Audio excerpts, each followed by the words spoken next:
Você sabia que durante séculos a Arca de Noé ainda podia ser vista no topo do Monte Ararat e que dezenas de historiadores antigos registraram e documentaram isso em seus escritos? Isso mesmo. Eu vou ler nesse momento 3 depoimentos de 3 historiadores que falam que a Arca de Noé podia ser vista no topo do Monte Ararat em seu tempo. O primeiro deles é o historiador babilônico Berossos, do século 3 a.C. Ele escreveu o seguinte: disse que ainda hoje se veem os restos da Arca de Noé na montanha dos Cordiens, na Armênia.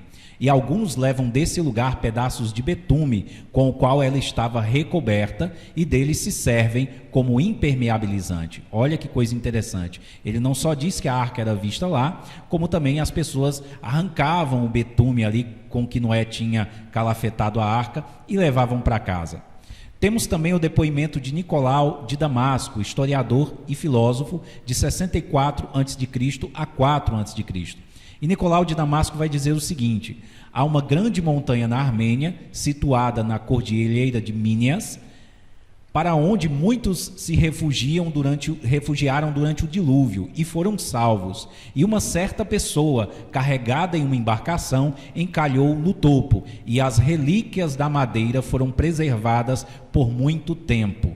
Esta poderia ser a mesma pessoa sobre quem Moisés, o legislador dos judeus, escreveu. Ele está falando aqui de Noé, e ele está falando que a madeira, as relíquias, ainda podiam ser vistas lá, que foram preservadas lá.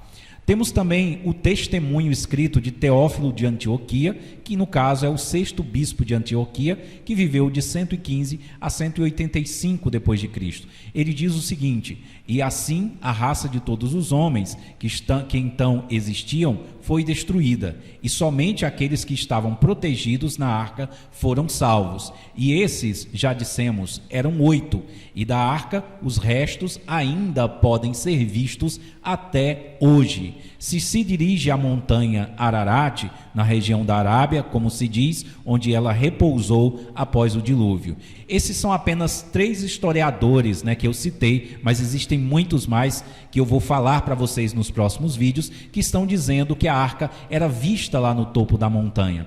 E veja que no caso aqui de Teófilo de Antioquia, ele diz os restos ainda podem ser vistos até hoje. Ele fala de algo que era corrente em sua época, Se ele escreveu isso aqui falsamente, as pessoas simplesmente podiam ir até o local e dizer: olha, não tem nada, não estamos vendo nada. Então, se você gosta desse tipo de vídeo, assista os vídeos longos do canal Pesquisador Cristão.